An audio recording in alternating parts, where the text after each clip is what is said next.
14, bilang tapos na tayo dun sa chapter 13, bigyan natin ng kaunting background yung ating mga magiging preaching. So sa mga magiging preaching natin, kung mapapansin nyo, yung title ng ating preaching, The Absolute Certainty of the Life that a Christian Has Through the Grace of Christ. Ito ay makikita natin dito sa chapter 14, verse 1 to 11, at pagdating naman sa verse 11 hanggang verse 12 hanggang verse 17, makikita natin diyan yung pagpapala ng Ama o yung certainty ng kaligtasan at buhay dulot ng biyaya ng Ama ni Kristo o ng ating Diyos.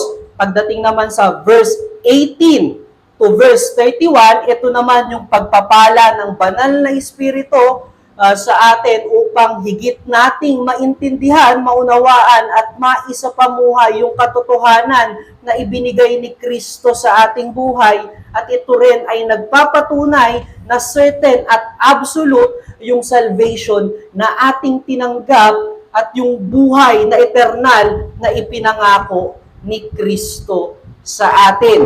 So ito yung magiging background ng ating mga preaching. Una, kay Christ, pangalawa doon sa kanyang Ama, at pangatlo doon sa banal na Espiritu. At dito sa chapter 14, makikita natin mga kapatid, mula sa chapter 13 hanggang chapter 14, ipinapakita ni Kristo yung mga immediate na mangyayari sa kanya o yung mga immediate na mangyayari mga ilang oras pagkatapos nilang mag-usap dito. Ito ay pinapatunguhan yung mangyayari sa cross at yung kanyang kamatayan at kanyang resurrection. So, ibig sabihin, yung verse 13 at verse 14 ay yung mga mabibigat na katotohanan patungkol sa mga mangyayaring event sa mga susunod na oras at araw sa buhay ni Kristo at gayon din sa kanyang mga tagasunod. Kinakailangan i-disclose ni Kristo ang mga bagay na ito upang maunawaan nila yung kanilang tatahakin at yung gagawin ng kanyang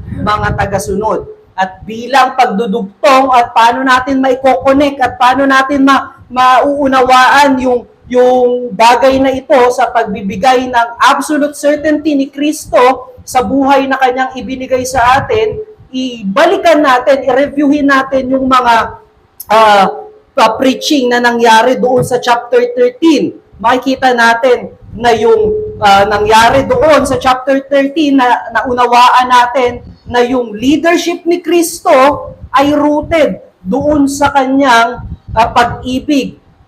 Masasabi nating leadership dahil ipinakita niya kung ano yung tunay na pag-ibig. Ibig sabihin, pinapangaral niya yung pag-ibig at the same time, ipinapakita niya kung ano yung tunay na pag-ibig. Ano ba yung tunay na pag-ibig na natagpuan natin kay Kristo? Yun yung tayo ay pagsilbihan niya ng kanyang linisin. Yung ating mga kasalanan, even siya ay a most majestic being sa lahat ng creation, siya ay nagpakababa at tinanggap yung mga kaparusahan at itinago yung kanyang glory upang ma-serve sa atin yung ating pinakakinakailangan na hindi natin kayang maabot. Ito ay nagpapakita ng contrary ng ating thinking about leadership at thinking about love. Pagka tayo, tingin natin pagka tayo ay leader, tayo yung mga taong nag-uutos lamang at naghihintay ng mga resulta ng mga gagawin ng ating mga pinag-uutusan o ng ating mga subordinate. Yung pag-ibig para sa atin, ito ay nagde-defy ng mga other entities or authorities na nag-e-exist sa mundo. Katulad ng halimbawa, pinagbabawalan yung ating pag-ibig ng ating mga magulang. Nasa isipan ng isang natural man na kaya kong i-defy yung authority ng aking magulang ng aking magulang dahil mahal ko ang isang taong ito. Ngunit si Kristo, ipinakita ang tunay na pag-ibig.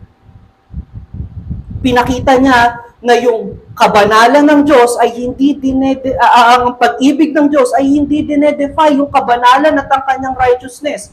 pagkat siya ay nagpailalim sa batas, sinunod ng perpekto ang batas ng Diyos, kaya naman naging perpektong alay ang kanyang buhay para tanggapin ang kaligtasan at buhay na walang hanggan na siyang kanyang dinidispense sa kanyang mga hinirang at maniniwala sa kanya. Makikita natin yung pag-ibig doon ng Diyos ay hindi dinedefy yung authorities o yung ibang attributes ng Diyos. Ibig sabihin, yung pag-ibig, kung tingin natin sa righteousness ng Diyos at ang holiness ng Diyos ay mapait, ito yung nagsusweeten ng mga bagay na iyon. At iyon yung mga nakita natin doon kay Kristo.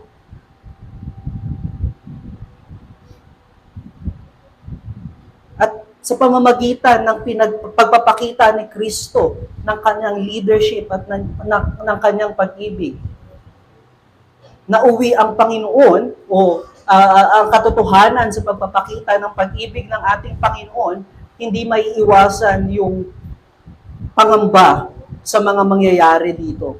Dahil alam natin na yung greatest na preaching at display ng pag-ibig ng Panginoon ay nandoon sa krus ng Kalbaryo. At hindi natin matatanggal sa isang tao na mangamba pag pinag-uusapan ng kamatayan at ang buhay.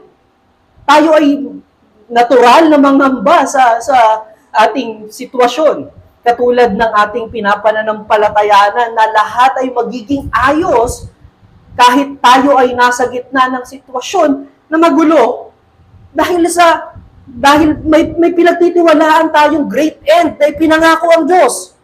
Ngunit hindi nito maiaalis na tayo ay merong kaba sa mga sitwasyon na mangyayari, meron tayong takot, meron tayong uncertainty dahil ito lamang o limitado lamang yung nakikita ng ating mga mata at nararamdaman ng ating mga laman.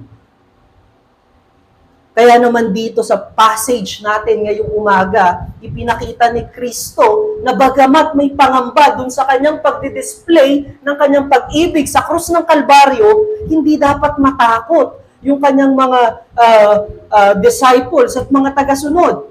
Na even na siya ay aalis, magiging absent ang Panginoon, physically, hindi sila dapat mangamba dahil sure yung kanilang tatahaking daan. Yung nararamdaman marahil after ng revelation ng ating Panginoon doon sa John chapter 13 at dito sa John chapter 14, marahil mararamdaman din natin kung halimbawa o naramdaman natin last week nung wala si Pastor Iyer.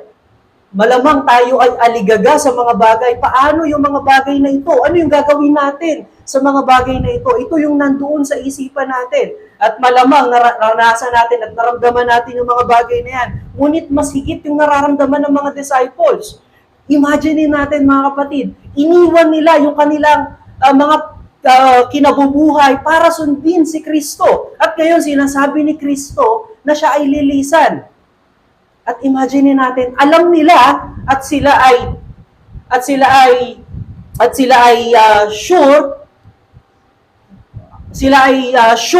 sa kanilang educational attainment. Marahil nakikita nila ay yung preaching ni Kristo ay kakaiba at napaka-powerful. At nakikita nila iyon na mat-a-attain lamang sa pamamagitan ng higit na knowledge at higit na pag-aaral. Marahil ito yung kanilang mga pangamba. Ngunit dito sa passage natin ngayong umaga, mga kapatid, kinomfort ng Panginoon yung kanyang mga tagasunod at binigyan ng lakas at hope sa pagpapatuloy, sa paglilingkod.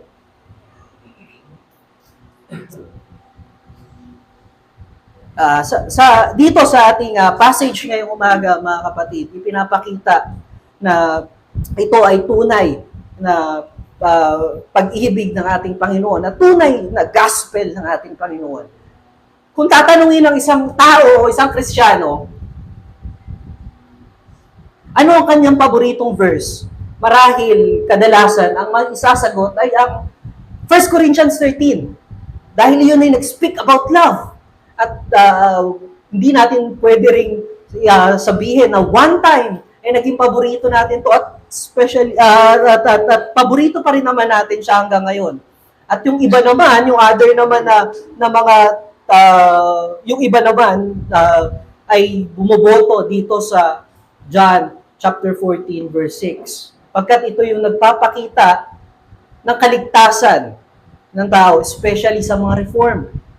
Dahil ito yung nagpapakita na ang kaligtasan at ang buhay na nanggagaling sa Diyos ay mula lamang sa grasya ng Panginoon sa pamamagitan ng pananampalataya kay Kristo. Ito marahil yung ating pinaka-paboritong verse o kung hindi man, merong kinalaman sa mensahe ng ating passage ngayong umaga. Ito ay nagpapakita ng certainty na meron tayo sa ating kaligtasan at gayon din sa buhay na ating tinanggap. Ngayon, para mas maunawaan natin yung ating mensahe sa umagang ito, maaari nating i-consider yung dalawang message at i-consider natin itong unang mensahe ng Panginoon. Christian have certain complete life. Meron tayong siguradong kumpletong buhay kay Kristo.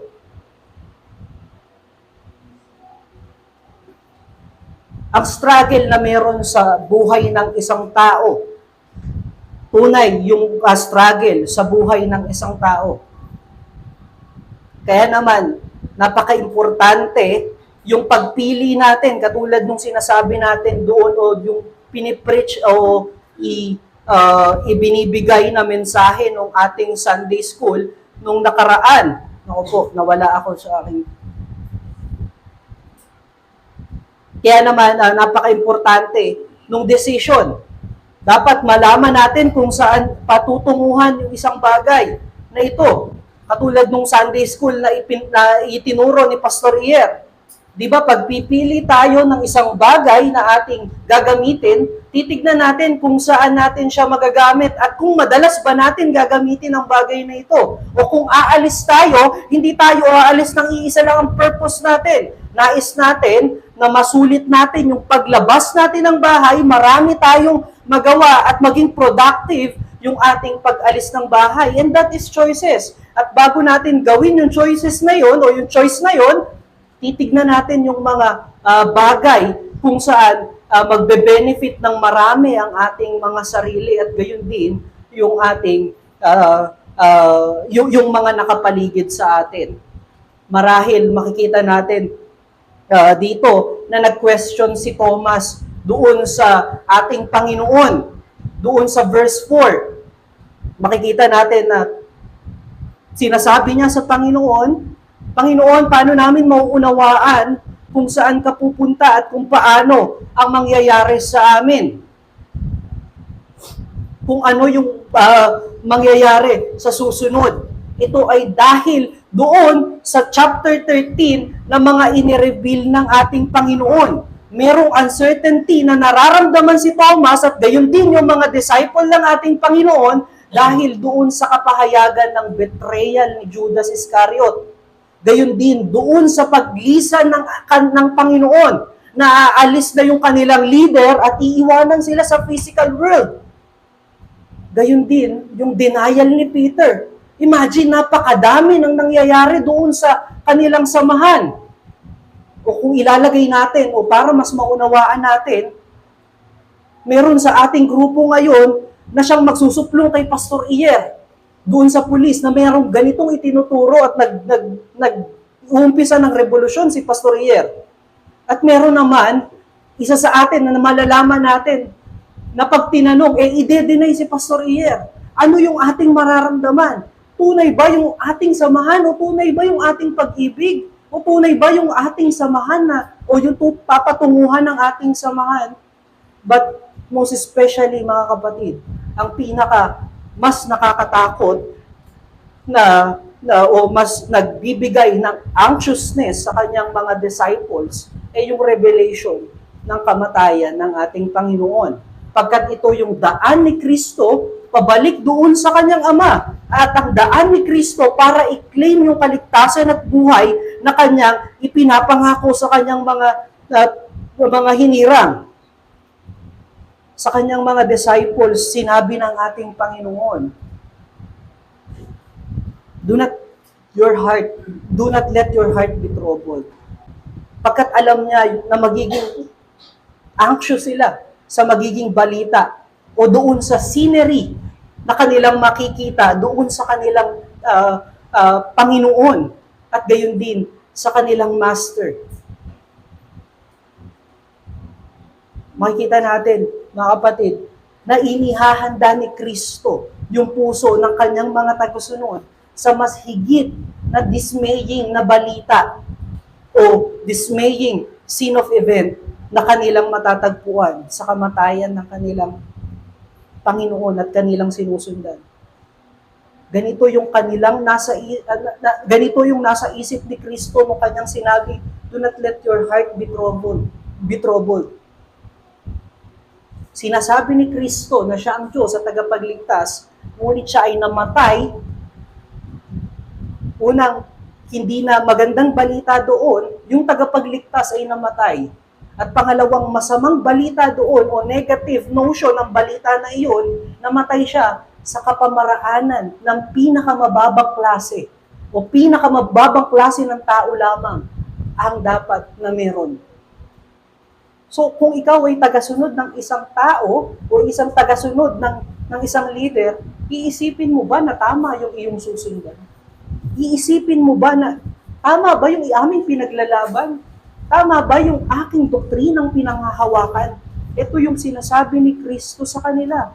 Inihahanda ni Kristo yung kanilang puso na wag magkaroon ng pag-fallback sa kanilang pananampalataya sa kanila. Nauunawaan ni Kristo yung great trouble na kanila kakaharapin doon sa scenery ng cross. Pagkat ito yung pinakamababang klase ng pinakamababang uri ng pagkamatay. Ito yung pinakamababang uri ng pagkamatay ng isang taong nagkiklaim ng deity o ng pagiging tagapagligtas. Unlike nga yung ibang nag-claim ng Messiah, namatay sila sa digmaan, being brave and as a warrior. Ngunit si Kristo ay namatay sa paghahatol at kamatayan na tanging sa mga kriminal lamang ipinapataw. Ine-exhort niya na magkaroon ng courage at mag-stand firm yung kanyang mga mananampalataya at mga tagasunod. Tignan natin kung gaano kabuti ang Panginoon sa atin. Kung gaano kabuti ang Panginoon sa kanyang mga disciple. Siya yung mamamatay sa horrible manner. Ngunit siya yung nagpapalakas dun sa kanyang mga tagasunod. Siya yung tatanggap ng punishment. Siya yung ipo-forsake ng lahat, even ng kanyang ama sa pagkakataon na iyon. Ngunit siya ay nag-i-strengthen at nagbibigay ng mercy at courage at nag-i-encourage sa kanyang mga mananampalataya na tumindig sa kanilang pinapanampalatayanan sa kanilang Diyos. Ine-exhort ni Kristo dito ang kanyang mga tagasunod sa pananampalataya sa pamamagitan ng sinabi niyang, believe in God, believe also in me. Sa exhortation na ito, tatanggapin natin yung position na first verb indicative and second verb imperative. Dahil yung ibang pagkabasa dito, believe in God and believe in me. Parehas imperative. At yung most theologians ang favorable sa pagbasa ng you believe in God, that is indicative. Ito yung imperative. Therefore, believe in me. Ano yung ibig sabihin nito, mga kapatid?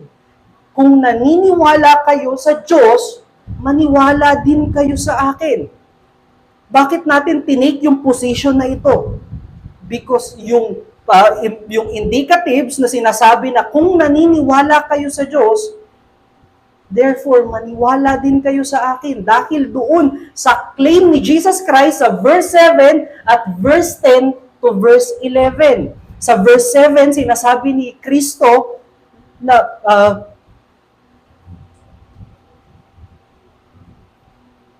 na kung tayo ay naniniwala sa Kanya o kung tayo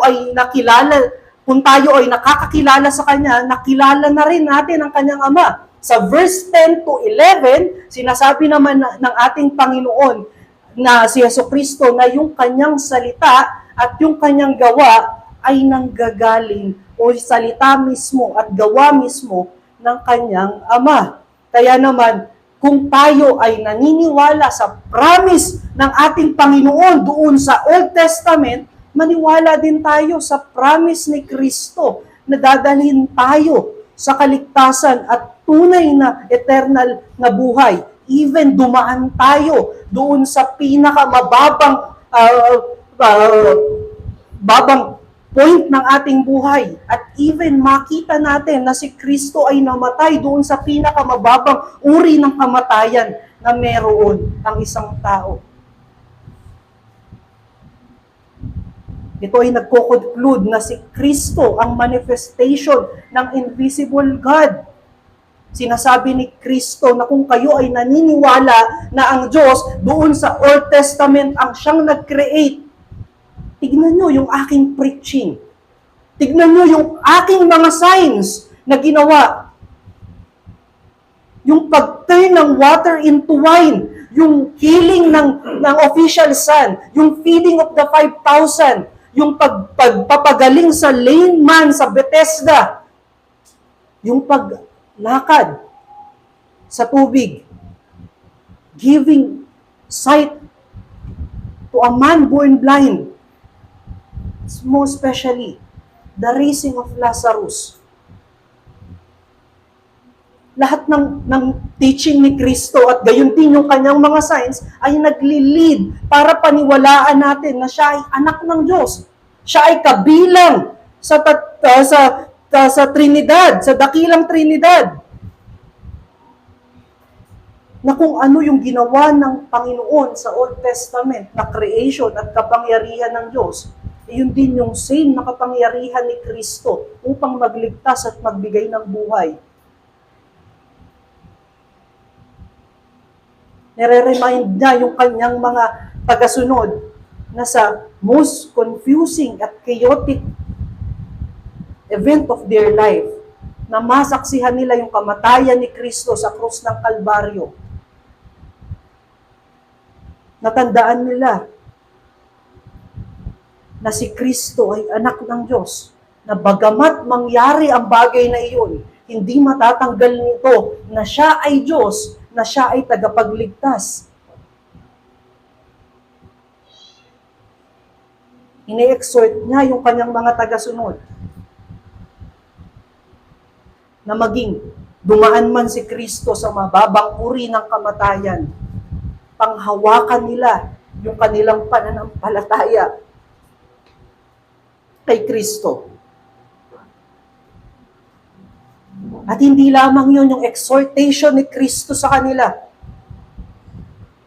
Binigyan sila ng great hope ni Kristo sa verse 2 to verse 3. Sabi ni Kristo, "In my Father's house are many rooms. If it were not so, would I have told you that I go and prepare a place for you? And if I go and prepare a place for you, I will come again, and I will take you to myself, that where I am, you may be also." Binigyan niya yung kanyang mga tagasunod ng hope na even yung kanyang kamatayan ay mababa. Great naman yung reward ng bagay na ito. At hindi lang para sa kanya, ngunit para sa mga nananampalataya sa kanya. Ibinigay niya yung wonderful promise na ito. Na even siya ay haalis, siya ay mamamatay sa horrible way. Ito ay advantage para sa kanyang mga tagasunod. Ito ay advantage na siya ay babalik sa kanyang Ama upang kumpletuhin yung kaligtasan at gayon din yung buhay na ipinapangako niya sa atin. Ano yung pwede nating makita dito, mga kapatid? The ascension of the Lord the ascension of the Lord is for our advantage and comfort, for it secures our salvation and life for all the saints of God. Yung pagbabalik ni Kristo, bagamat ito in horrible way, doon sa kanyang Ama, ito ay ating advantage dahil tinapos niya yung covenant of works na dapat na para sa atin. At yung kanyang pagbabalik sa Ama, sa kanyang intercession at sa kanyang resurrection, napatunayan ni Kristo na tunay na nagre-reward ang Diyos ng buhay sa siyang tunay na righteous, katulad ng ipinangako niya kay Adam doon sa garden. Ngunit si Kristo ang gumawa at tumapos. Ito ay isang major doctrine sa isang Kristiyano na ating pinangahawakan. Na lahat ng tagasunod ni Kristo ay naniniwala sa kanyang kamatayan at especially sa kanyang resurrection. Kaya naman doon sa 1 Corinthians chapter 15 verse 3 to 4, sinasabi ni Paul diyan, first importance ang mga bagay na ito, na si Kristo ay namatay para sa mga sinners. Siya ay inilibing at muling nabuhay sa ikatlong araw. First importance itong mga bagay na ito. Naaalala ba natin yung ating interview? Ito yung itinanong sa atin, anong gospel ang ating pinapanampalatayanan? At pare-parehas tayo ng sagot na ako ay makasalanan at si Kristo ay namatay para sa akin. Ngunit siya'y nabuhay. Pagpapatunay na meron din akong buhay pag ako ay nanampalataya sa kanyang ginawa para sa akin at para sa glory ng Panginoon. Paano ito naging major doctrine, mga kapatid? Dahil ito ang nagse-separate kay Kristo mula doon sa ibang other gods ng mundo. Yung other gods ng mundo, sila ay mga namatay at hindi na ulit nag-resurrect. Ngunit si Jesus Christ, na siyang nagsasabing siyang tagapagligtas, namatay at muling kinuha yung buhay na para sa kanya, na price ng kanyang sacrifice. At ito ay binigay niya, ibinamahagi din niya sa kanyang mga tagasunod at mga nananampalataya sa kanya. At ang muling pagkabuhay ni Kristo ay ang vindication ng ating Panginoon sa lahat ng kanyang claims na siya ay Diyos. Remember, yung chapter 10, sinabi niya, I lay down my life, ibinigay ko ang aking buhay, and I will also take it back.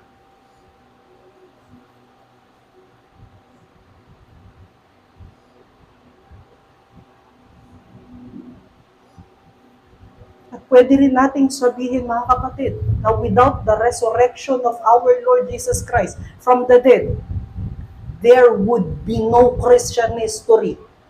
Dahil ito yung central truth kung saan nakatindig ang history ng Christianity. Pwede natin i-consider yung preaching ng mga apostle, yung kanilang mga unang preachings sa Acts chapter 2 verse 33 to 36, sa Acts chapter 4 verses 10 to 12.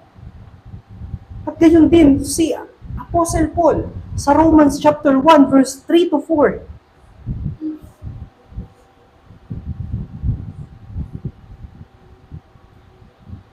Kung walang resurrection si Kristo, ano pa yung ginagawa natin dito? Bakit tayo nagpapakahirap sa affliction ng mundo kung pwede naman tayong maging conform sa kanila at mawala na yung mga affliction na ito? Because we believe in the resurrection of Christ. Because we believe in the eternal life. Because we believe in His second coming. Ano yung connection nito sa comfort, sa death ni Kristo, mga kapatid? For He obtained the price of life. Katulad ng sinasabi doon sa Ephesians chapter 1, verse 3 to 14, particularly doon sa verse 7 to 12. At doon sa Romans chapter 8, verse 9 to 11, kung saan pinipreach ni Pastor Iyer nung nakaraan, yung ownership Dahil sa kamatayan ni Kristo, tayo ay pag-aari na ng Diyos. Dahil sa kamatayan at muling pagkabuhay ni Kristo, tayo na ay na-adapt bilang sons and daughters of God. At sa mga susunod na preaching ni Pastor Iyer, matatagpuan natin doon dahil sa resurrection ni Kristo, tayo ay partakers ng inheritance ng kanyang kamatayan sa krus ng Kalbaryo. Ito yung ipinapangako ng ating Panginoon sa kanyang mga disciple. At ito yung same teaching na pinanghahawakan nila doon sa kanilang despair sa kamatayan ng kanilang Panginoon, nung kanilang masaksihan. At nung siya ay nag-ascend doon sa kanyang Ama sa heaven, ito yung nag-ignite sa kanilang mga puso para magpatuloy sa buhay under sa authority ni Christ. Nasaksihan nila yung muling pagkabuhay ni Kristo. May tunay na buhay na ipinapangako si Kristo pagkat maging siya ay merong tunay na buhay pagkatapos ng kamatayan. Napaka-ironic nang nangyari kay Thomas dahil siya yung nagko-question dito sa verse 5 about ano yung daan. At doon din sa kanyang pagko-question dito sa ating Panginoon nang muling nag-resurrect si Kristo, sa kanya din pinatunayan ni Kristo, nang ipakita ni Kristo yung kanyang kamay at yung butas sa kanyang tagiliran, yung nagpapatunay ng kanyang tunay na muling pagkabuhay, nang nagpapatunay ng kanyang kamatayan at muling pagkabuhay.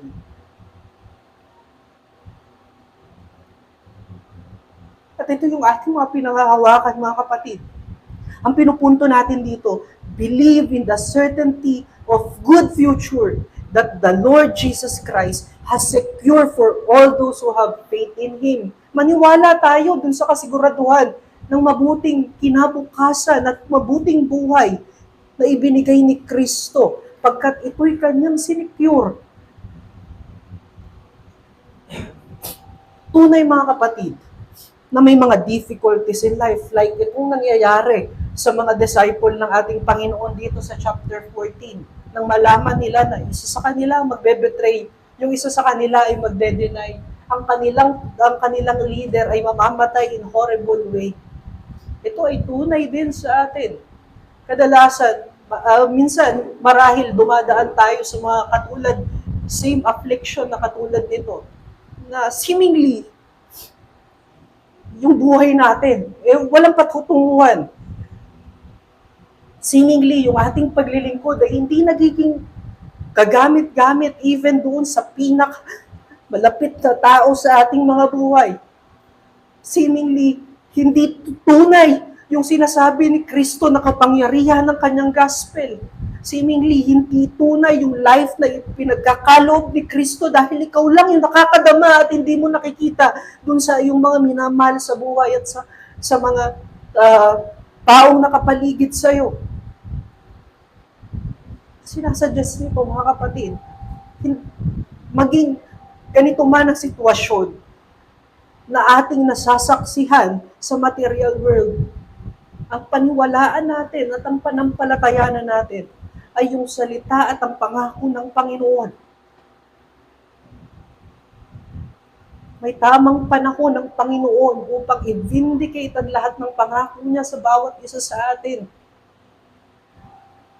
May tamang panahon ang Panginoon na ipagkaloob sa atin yung kaliwanagan sa pananampalataya katulad ng sinasabi niya dito. Ito ay preparation pa lamang doon sa kanila. At nangyari ito doon sa kamatayan at napatunayan nila itong mga bagay na ito sa kamatayan at doon sa resurrection ni Kristo. Nawa ay panghawakan din natin ang mga bagay na ito. Yung affliction in life at yung circumstances in life ay lie lamang. Ito ay bunga ng weakness at sinfulness ng ating flesh. Dahil nililimitahan ng kasalanan at kahinaan ng ating laman, yung kayang makita o yung katotohanan na maaari nating makita.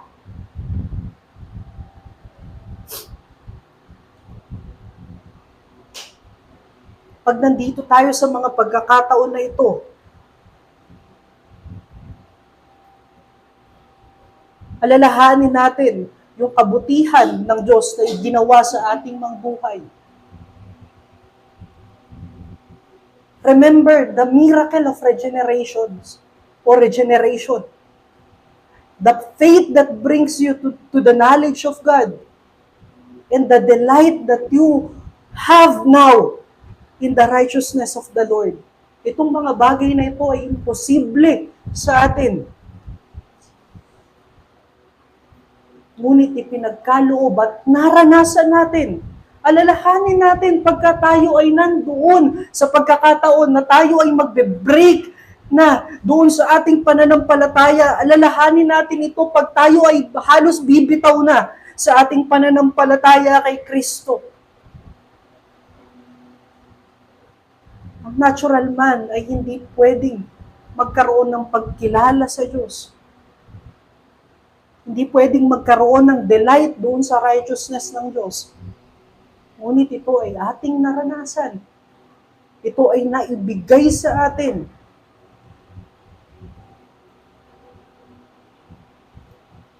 At kung wala tayong tinatanaw na mabuting future sa current situation natin, look back at the empty tomb.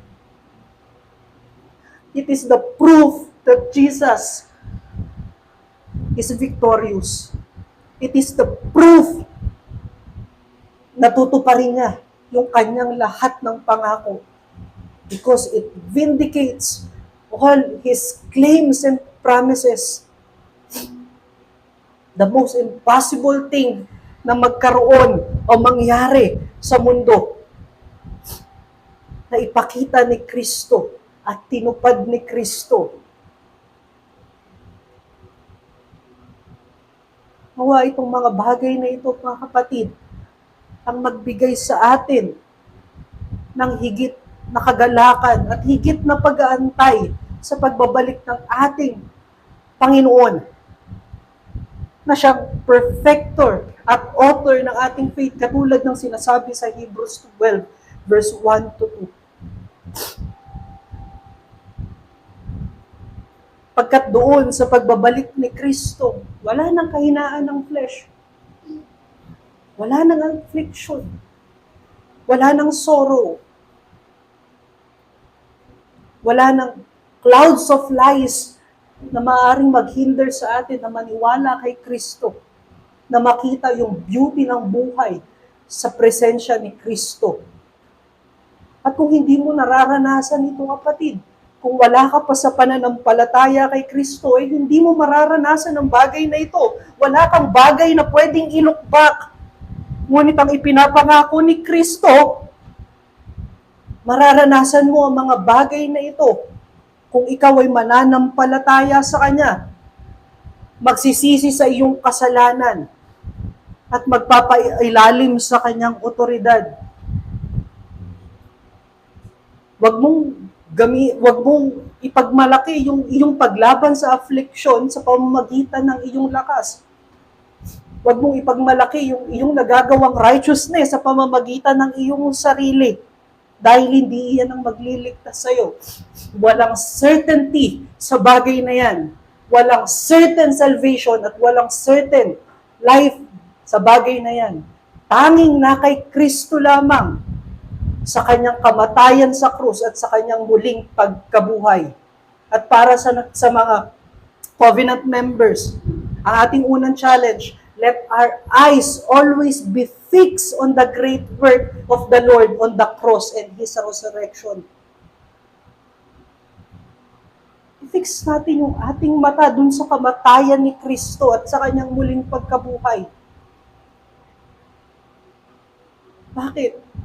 Dahil doon sa kamatayan ni Kristo, ito ay nagpapakita ng most chaotic event sa mundo. Ito ay nagpapakita ng pinakamababang uri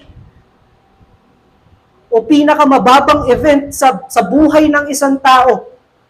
Ngunit dito, ginlorify ng Panginoon si Jesus at ito yung daan ng ni Kristo upang bumalik sa kanyang Ama. At ito yung naging daan upang i-claim ni Kristo yung salvation at buhay na para sa iyo. Kaya nagwa-wonder ang isang Kristiyano dahil sa kanyang anxiousness sa buhay. Ano yung mangyayari sa susunod?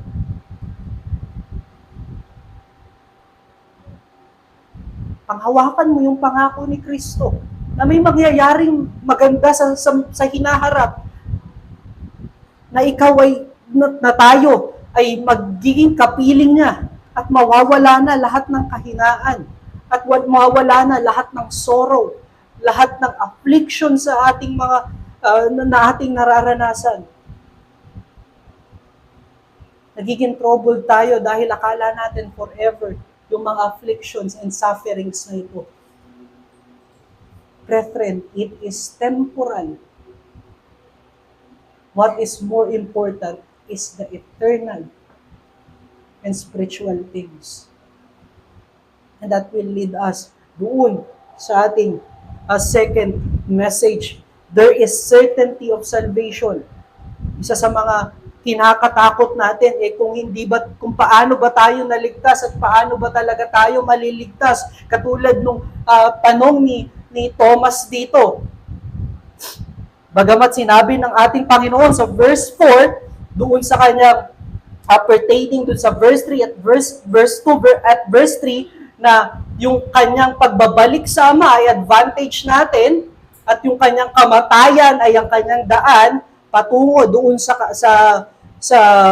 victory at gayon din sa salvation at life para sa kanyang mga tagasunod. Sinabi ni Kristo doon sa verse 4, ngayon na inireveal ko sa inyo yung mga bagay na ito, alam nyo na yung daan kung saan ako tutungo. Medyo ironic ang bagay na ito kung tayo ay hindi diligent na babasahin ang buong Gospel of John. Pagkat sasabihin natin, akala ko ba doon sa sa chapter 13, sinasabi niya kay Peter at sa mga disciples, ako ay pupunta sa isang lugar na hindi kayo pwede pang sumunod. Bakit mo tinuturo sa amin yung daan? Bakit mo itinuturo yung kung saan ka pupunta? Kung hindi kami pwedeng sumunod.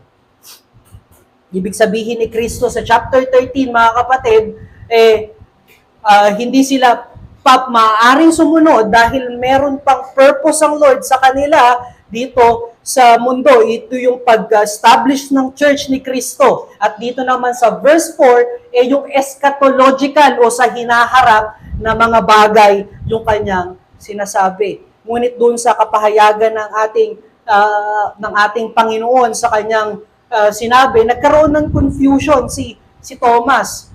Sinasabi ni Thomas sa kanya, nagkakaroon ng confusion sa pagbabasa ng verse 5 dito sa chapter 14, pagkat parang kinokontra ni Thomas yung ating Panginoon. Hindi nga na, parang as if sinasabi ni Thomas dito, hindi nga namin alam kung saan ka pupunta, paano namin malalaman yung daan. Para bang sinasabi ni Thomas na sinasabi ni Kristo na alam nyo na kung saan ako pupunta, sumunod na lang kayo. O si Pastor Iyer, sinasabi, alam nyo na kung saan ako pupunta, sumunod na lang kayo. Ngunit sa isipan ni Pastor Iyer, para bagang ang insinuation nung sinasabi ni Thomas, nasa isipan lang ni Pastor Iyer, yung nasa San Jose ako, alam nyo na kung saan yung daan papunta sa San Jose. Ngunit hindi niya clearly sinabi. Ngunit mali ang pagkakaunawa natin kung ganito yung pagkakabasa natin sa kanila. Naiintindihan ni Thomas na mamamatay si Kristo o babalik si Kristo doon sa piling ng kanyang Ama, ngunit hindi alam ni Thomas kung paano i-claim yung inheritance na ipinapangako ni Kristo dito, doon sa verse 2 at sa verse 3. Parang ang sinasabi ni Thomas dyan, mga kapatid, paano ka maging partakers ng kingdom na pinapangako mo doon sa verse 3 at verse 2 at verse 3. Kung wala kaming righteousness nung katulad nung sayo, paano namin makiklaim yung bagay na yan? At sinagot yan ng ating Panginoon doon sa verse 6, which is ginamit niya yung emphatic na I am saying, sabi ng ating Panginoon, I am the way, the truth, and the life. Meaning ng the way, the truth, and the life, si Jesus ang nag-iisa o si Kristo ang nag-iisang daan patungo sa Ama. Siya ang tanging daan patungo sa katotohanan. Siya ang nag-iisang daan patungo sa buhay. Dahil binanggit ng paulit-ulit yung way, dito mga kapatid, ito ay nagpapakita ng pagbibigay diin doon sa way. Kaya naman yung truth at yung life ay meron connection doon sa way, which is yung unang binanggit dito sa I am saying ng ating Panginoon. Paano naging way si Jesus Christ? Jesus is the way if we are seeking salvation and life. Kung tayo ay naghahanap ng salvation, ito ay matatagpuan lamang natin kay Kristo. O ibig nating sabihin, hindi natin ito matatagpuan outside kay Kristo. Sinasabi ni Kristo, siya ang nag-iisa at tanging daan. At siya ang nag-iisa at tanging makakapag-satisfy ng ating hinahanap na salvation and life. Pwede nating i-consider yung word ni Apostle Peter sa chapter 4 ng Acts. Sabi ni Apostle Peter dyan, wala nang higit o wala nang pangalan na ibinigay o wala nang ibang ibinigay ang Diyos kundi si Kristo lamang para sa kaligtasan. Sa salita naman ni Apostle Paul sa 1 Timothy chapter 2 verse 5 to 6, sinasabi diyan ni Apostle Paul na wala nang mediator between God and man, si Kristo lamang. Ito sa pagkakataon ito yung place kung saan dineclare ni Kristo yung exclusivity regarding salvation and life. Paano naging way si Kristo sa katotohanan? He sustained our faith. And if He brought us to salvation and life, He sustained us through His truths. Sa pamamagitan ng kanyang katotohanan. Kung tayo ay naghahanap ng katotohanan sa buhay, matatagpuan lamang natin kay Kristo at hindi natin matatagpuan outside kay Kristo. Yes, may katotohanan sa science kung paano gumagana ang cellphones. Ngunit yung may kinalaman sa kaligtasan, wala nang ibang matatagpuan kung hindi lamang kay Kristo. Pagkat inireveal niya yung righteousness at holiness ng Panginoon at inireveal din niya yung goodness, love at grace ng Diyos sa pamamagitan ng kanyang kamatayan at gayon din kanyang muling pagkabuhay. Jesus Christ is the way to life. At ito yung ating ine-enjoy ngayon, mga kapatid. Ito ay nagko-continuous.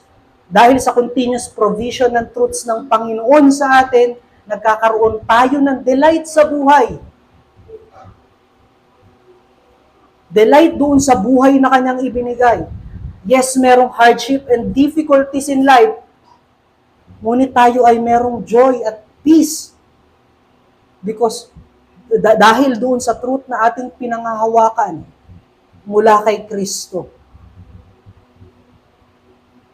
Ano yung ipinapakita ng bagay na ito? Hindi ito stages, mga kapatid.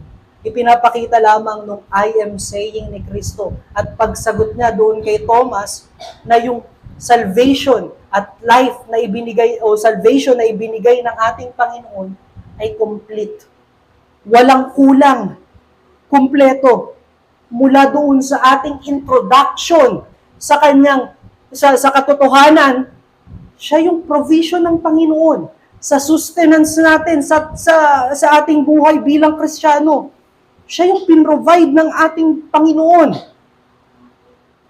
sa ating pag-enjoy o pagkakaroon ng peace at joy sa buhay na ibinigay ng Diyos. Siya rin yung nagbigay at siya yung nagsusustain ng mga bagay na ito. Marahil, masasabi natin na yung mga Kristiyano ay merong exclusive claim pagdating sa kaligtasan. Maaari nating balikan yung confession ni Peter doon sa Matthew chapter 11, verse 13. O Matthew chapter 16, kung saan tinatanong ng Panginoon yung kanyang mga disciple kung ano yung tingin sa kanya ng mga tao. Sinagot siya ng kanyang mga disciple, sabi ng mga disciple niya, ang tingin nila sa iyo, Panginoon, na ikaw si John the Baptist. Others say, ikaw si Elijah. Others says, ikaw si Jeremiah. O ikaw ay isang prophet. Tinanong ng direkta ni Kristo ang kanyang mga disciple. Kayo, ano ang tingin nyo sa akin at pagkakakilala nyo sa akin? Sabi ni Peter, you are the Christ, the Son of the living God. At kinongratulate ng ating Panginoon si Peter. Yan ay tunay na confession na nagmumula sa Diyos. Yan din yung same confession na meron tayo. Maalala natin ang membership natin. Again, remind natin ang ating sarili doon sa ating membership nung tinanong tayo sa gospel. Paano tayo naliligtas? Ito ba ay sa pamamagitan ng ating gawa? Ang sagot natin ay sa pamamagitan ng grasya ng Diyos sa pananampalataya kay Kristo.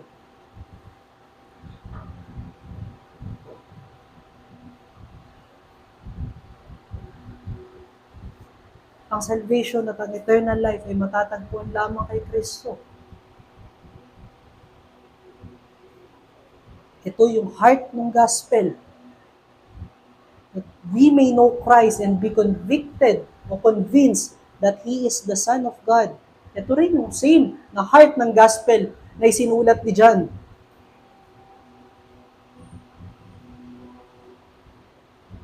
Ito yung ating pinanghahawakan, mga kapatid. Ito yung pinanghahawakan natin sa ating buhay. Ito yung ating bread and butter. At to give emphasis, it is the air that we breathe. Sa mundo, sasabihin nila, napaka-narrow-minded nyo, mga Kristiyano. Ngunit para sa atin, ito ang katotohanan. Ang kaisipan ng mundo, para sa kanila, as long na sincere ang yung worship sa tinuturing mong Diyos,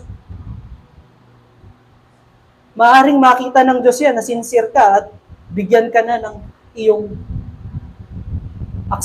bigyan ka na ng acceptance. Sincere ka naman eh.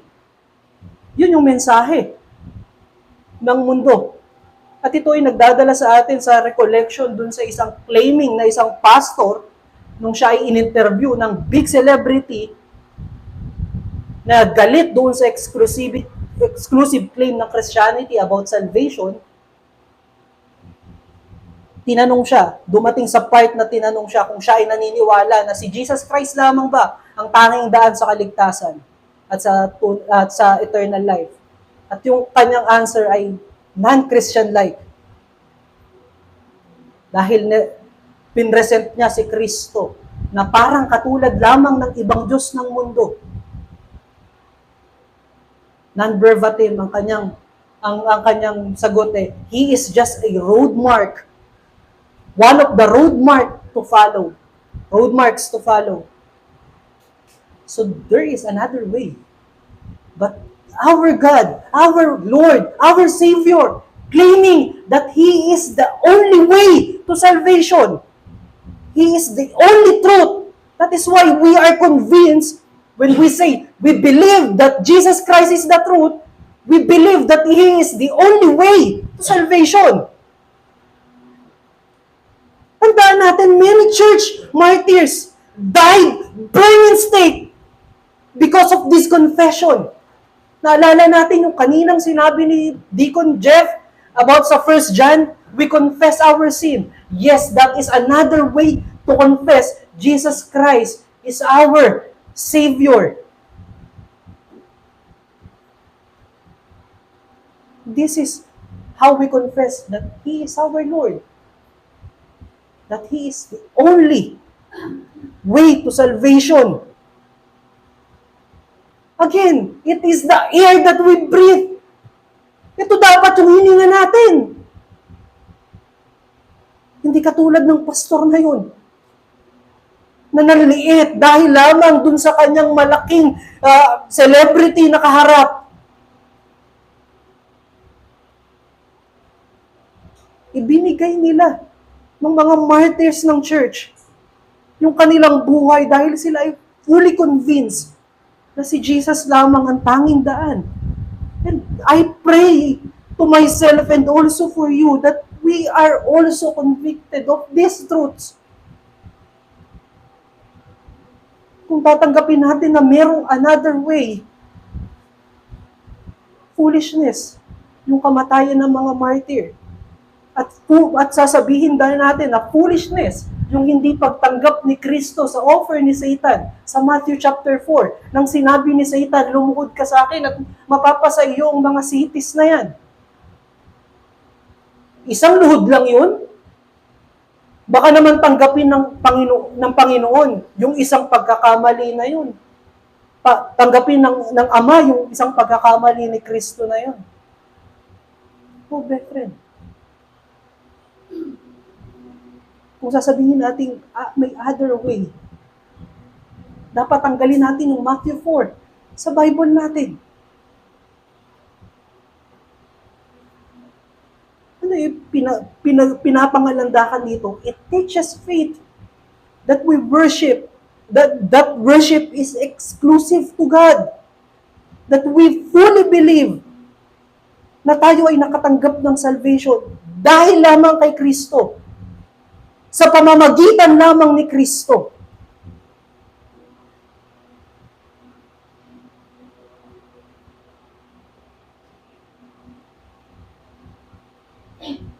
Ito yung ating papamuhay at mamamatay tayo sa truths na ito, katulad sana ng mga martyrs of the church. At ito yung bagay na iniiwan ni Kristo kay Thomas.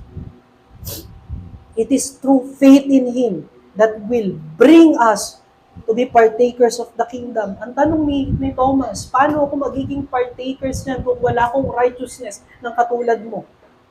Sinasabi ni Kristo, it is through faith in me, in my works, and in my words, that you will become a partakers of my kingdom. Believing in the death of Jesus Christ and His resurrection is the way that the Lord has given to all His people to obtain the blessing of His work. Ang pwede nating makita dito, by faith, we are also dying in the world.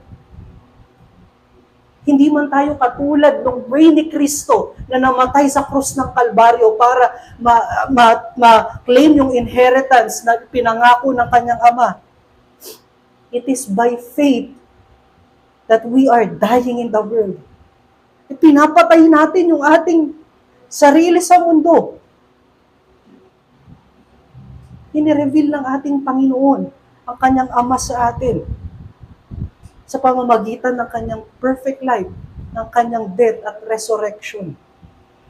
At ito yung truths na ating tinanggap sa ating Panginoon. The Lord reveals the righteousness of God is true.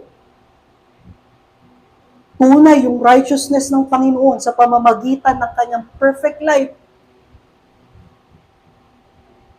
Hindi siya katulad ng isang cruel king na nagseset ng mga command at uupo sa trono at magbabantay ng kung nasusunod ba yung inimplement niya na laws. But rather, yung law ng ating Panginoon, yung batas ng ating Panginoon ay nagre-reveal ng kanyang righteousness. At nakita natin yon kay Kristo.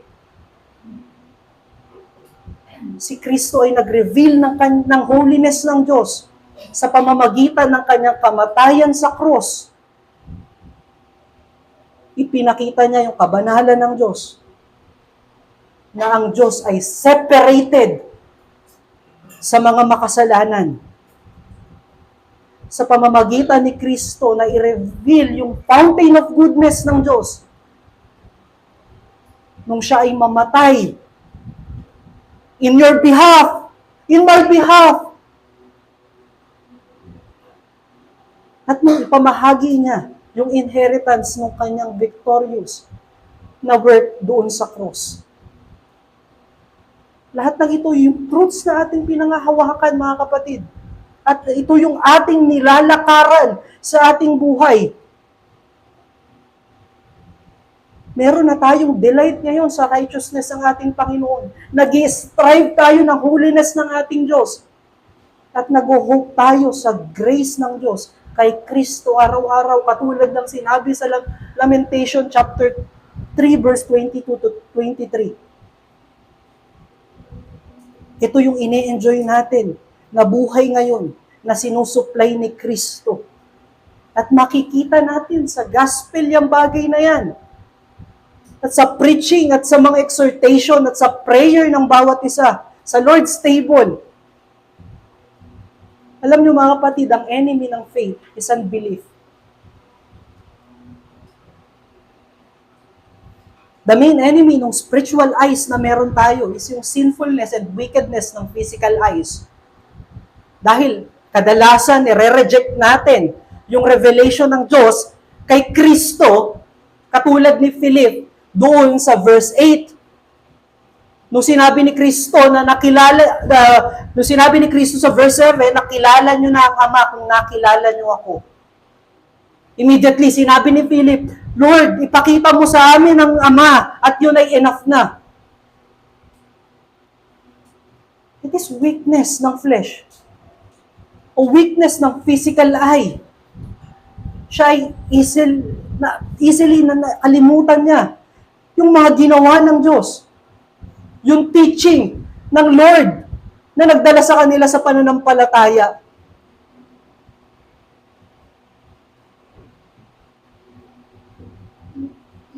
Dahil yun, sa weakness at sinfulness ng physical eye ng tao. Hindi niya ba makita ang Diyos at naghahanap siya ng ibang mas magandang display ng ating Diyos dahil nakikita niya low life lang si Kristo. Walang majesty na makita kay Kristo. Itinago ni Kristo ang kanyang majesty. Kaya ba siya naghahanap? And that is because the weakness and sinfulness ng physical eye ng tao. Ito rin yung problem ng church today, mga kapatid. Ang modern church today ay hindi kontento dun sa truth at power ng gospel. Kaya sila ay nagtitingin pa ng higit na revelation ng Panginoon. Extravagant revelation ng ating Panginoon. As if hindi enough si Kristo. As if hindi enough yung words at teachings ni Kristo. As if hindi enough yung gawa ni Kristo. As if hindi enough yung death ni Kristo. As if hindi enough yung resurrection ni Kristo. Ano yung antidote natin sa weakness at sinfulness ng physical eyes? Yun ay pagbabalik doon sa teachings at works ni Christ, kagaya ng sinabi niya sa verse 10 at verse 11. It is faith in the Lord. Let our spiritual eyes lead our life. Huwag nating hayaan manguna sa atin yung ating physical eyes. Yung spiritual eyes natin ang manguna sa atin. Tignan natin ang nangyayari pag tayo ay nagkakaroon ng pag-ayon o hinahayaan natin ang physical eyes natin na manguna sa atin. Kapag meron tayong nakitang hindi maayos sa church, nag-uumpisa na tayong questionin yung bawat pananampalataya ng bawat isa.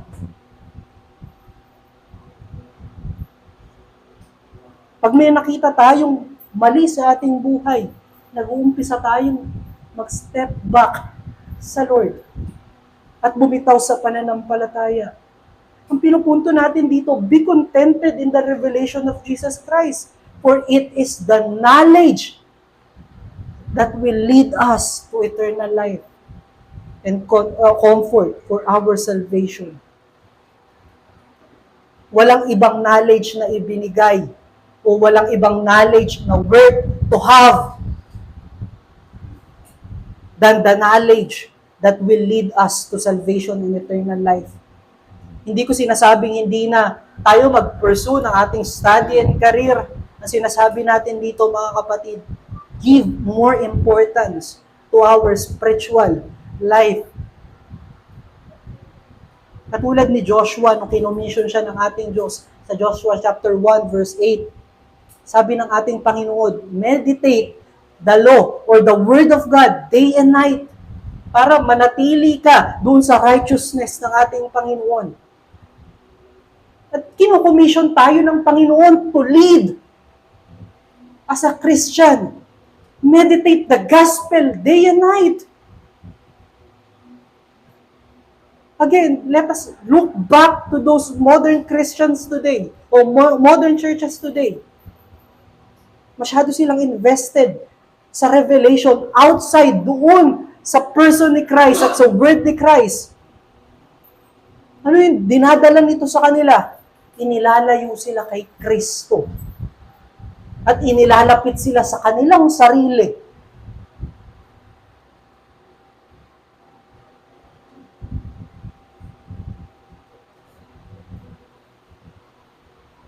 Kasi example, mga kapatid, kung babasahin natin ang history ng Christian, ng church, makikita natin, nung namatay na lahat ng apostles, wala nang tagapagturo sa kanila. Hindi sila naghanap ng mga taong nakakapag-speak in tongues, may vision, nakakarinig ng salita, kung ano-anong bagay na ginagawa. Nakakapagpagaling, hindi sila naghanap ng mga bagay na yon. Yung church ay naghanap, nag-seek ng katotohanan sa scripture. Sinabmit nila yung kanilang teaching doon sa words at doon sa works ni Christ. Yung kanilang liturgy, itinuon nila at yun din yung ating ine-enjoy ngayon. Yung kanilang preaching ay based sa scripture. Yung church leadership ay nandoon sa kung ano yung sinabi ni Kristo at tinuro ng mga apostles sa kanilang mga letters. Yung kanilang life ay conformed doon sa teachings ng scriptures. Ano yung sinasuggest nito sa atin, mga kapatid? Na lahat ng ating kailangan sa salvation at sa sustenance ay kumpleto sa revelation ng gospel na nakasentro kay Kristo. They do not rely on extra work that does not in the scripture. Anong sabi ni Paul doon sa Romans chapter 1 verse 16 to 17? I am not ashamed of the gospel, for it is the power of God unto salvation for everyone who believes, for the Jew first and to the Greek. Sinasabi dito yung salvation, including yung life-changing and conformity kay Christ. Naalala natin yung binasa natin kanina Old Testament scripture tungkol kay Moses. Mga kapatid, sinasabi ni Moses doon, Lord, show me your glory. Hinihingi niyang makita face to face ang Diyos. Ngunit sinasabi ng Diyos sa kanya, hindi mo ko maaring makita dahil ikaw ay mamamatay. Ngunit because Christ hidden His majesty and His glory, we see God face to face. And we see Him every day when we read the gospel of Christ. When we seek Him in the gospel, in every pages of the scripture, we see the glory of God in Him. It is enough.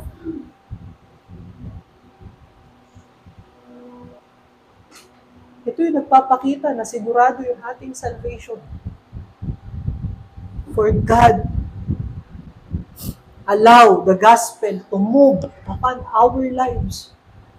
We have absolute and certain salvation because of the works of God, of works of Christ. Hindi mo kailangan dagdagan ng iyong gawa. Hindi mo kailangan dagdagan ng iyong mga idea. Hindi mo kailangan i-beautify ang gospel. It is already beautiful. It is already powerful. It is certain. And it offers a certain salvation. For our challenge, mga kapatid, live by faith in Jesus Christ.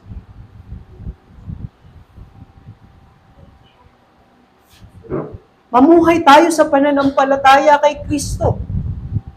Even may daya sa mga affliction at mga nararanasan natin ngayon, ang pagkatiwalaan natin ay yung ginawa ni Kristo at ang kanyang salita na patuloy na kumikilos sa atin.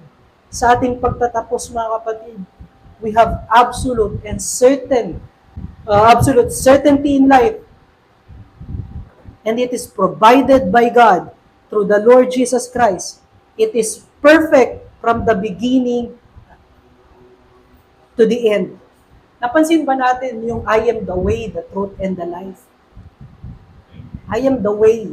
Jesus invite us doon sa path ng pananampalataya sa Kanya. And He sustain us by His truth every day. And we may enjoy Him, and we may have a deeper knowledge about Him sa ating patuloy na paglakad sa pananampalataya sa Kanya. At malalaman natin na tayo ay lumalalim sa pagkaunawa sa ating Panginoon at sa ating pananampalataya pag na-enjoy na natin yung righteousness ng ating Panginoon. Hindi ko sinasabing hindi na tayo nagkakasala, ngunit yung deeper na conviction pag tayo ay nagkakasala ay nandoon na. Nandoon na yung ating pag-iisip ng ating pwedeng maitulong para sa iglesia ng ating Panginoon.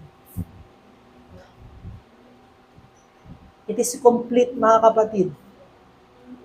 It is certain and it is absolute. Let us pray. Panginoon, naming Ama, maraming salamat sa umagang ito na